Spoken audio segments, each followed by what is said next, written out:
tenir. Numéro 10.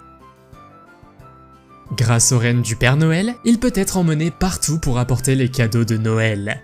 Le chef de file de tous les rennes est Rudolph. Rudolph est connu pour son nez rouge, qui, en plus, sert de lumière au Père Noël. Bien que Rudolph soit censé n'être qu'un personnage fictif, il a été filmé en train de jouer dans la neige avec les autres rennes. Serait-ce le vrai Rudolph? Il semble que la séquence vidéo ait été prise près d'une forêt. À première vue, nous voyons des cerfs ordinaires, mais pour l'un d'entre eux, son nez semble s'illuminer. Nous ne savons pas si la séquence vidéo a été manipulée, mais selon une étude scientifique, le nez des rennes pourrait vraiment devenir rouge. Numéro 9. Avez-vous déjà vu le Père Noël dans la vraie vie?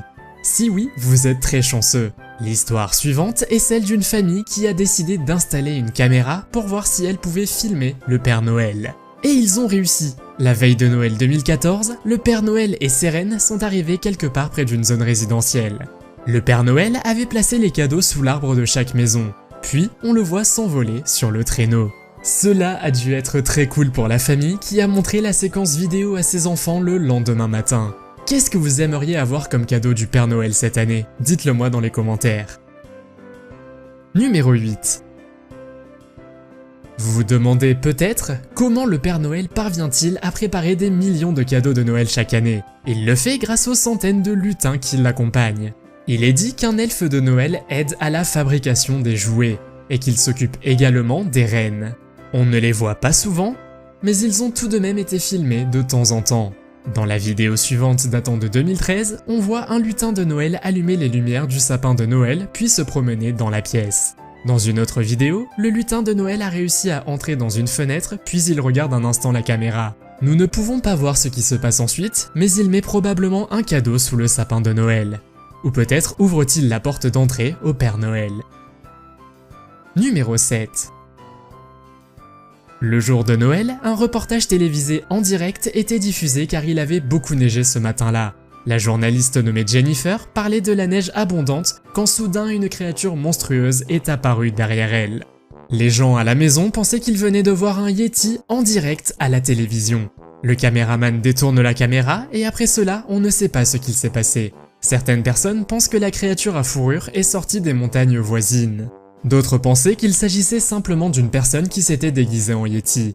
Bien qu'il s'agisse probablement d'une personne, de nombreux Yetis ont été aperçus au fil des années. On a même trouvé des empreintes de pas qui auraient été celles d'un Yeti. Croyez-vous que le Yeti existe vraiment dans les endroits reculés de la Terre? Faites-le moi savoir dans les commentaires. Numéro 6. Le Dr Seuss est un auteur de livres pour enfants qui a parlé pour la première fois du monstre vert à poil, le Grinch, en 1957. Le Grinch est décrit comme un monstre au visage de chat qui vit au bord d'une falaise à Whoville. Comme il n'aime pas Noël, il vole alors tous les cadeaux. Mais apparemment, il existe aussi dans la vie réelle, car dans la vidéo suivante, la police de Dartmouth dans le Massachusetts rencontre le Grinch qui tente d'entrer dans une maison. Lorsque le Grinch voit la police, il laisse immédiatement tomber les cadeaux. Dans une autre vidéo que j'ai trouvée, le Grinch a même dû aller au tribunal devant un juge. Après que le juge ait rendu son verdict, le Grinch a dû aller en prison. Apparemment, il avait volé trop de cadeaux. Numéro 5. Je suppose que je ne suis pas le seul à ne pas aimer les araignées. Mais vous savez ce qui est encore plus effrayant qu'une araignée normale? Une araignée de Noël. Dans la vidéo suivante, nous voyons une créature ressemblant à une araignée portant un bonnet de Père Noël et un sac rouge probablement rempli de cadeaux. Mais qui voudrait recevoir des cadeaux d'une araignée effrayante? Et à quoi a dû penser cette personne lorsqu'elle a réussi à capturer l'araignée sur sa caméra? Il y a de fortes chances que l'araignée ait été animée par ordinateur. Malheureusement, je n'ai pas pu trouver plus d'informations, donc où l'araignée est allée et ce qu'il y avait dans le sac rouge, nous ne le saurons probablement jamais. Mais imaginez tomber sur une araignée comme celle-ci à Noël. Je m'enfuirai certainement aussi vite que possible. Numéro 4. Dans le monde entier, il existe différentes traditions de Noël. En fait, chaque pays a sa propre tradition. Mais ce qu'ils ont dans la région espagnole, la Catalogne, est très étrange. Le Tío de Nadal, comme on l'appelle, est un tronc d'arbre avec un visage souriant, un chapeau rouge et 2 jambes.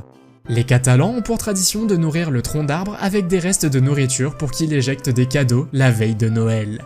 Les jours précédant la veille de Noël, ils commencent à nourrir le tronc d'arbre et le recouvrent parfois d'une couverture pour pas qu'il n'ait froid. Mais avant que les enfants ne reçoivent une friandise du tronc d'arbre, ils doivent prier. Ensuite, le tronc d'arbre est placé dans la cheminée et on lui demande de cracher les friandises. Comme les foyers d'aujourd'hui n'ont plus vraiment de cheminée, cette tradition se fait malheureusement de moins en moins. Numéro 3.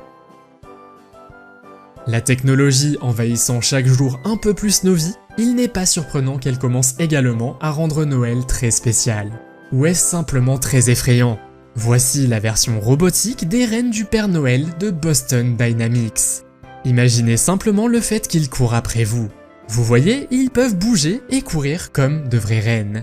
Mais la vue d'un robot est similaire à celle des robots que l'on voit souvent dans les films. Je parle de ces films où les robots essaient de remplacer et de prendre le contrôle de l'humanité. Espérons qu'on n'en arrive pas là. Mais on ne peut pas nier que ces rennes robots ont l'air plutôt effrayants. Nous ne savons pas si Boston Dynamics a prévu d'améliorer le design extérieur de son robot renne. Mais c'est l'une des entreprises qui est à la pointe de la technologie.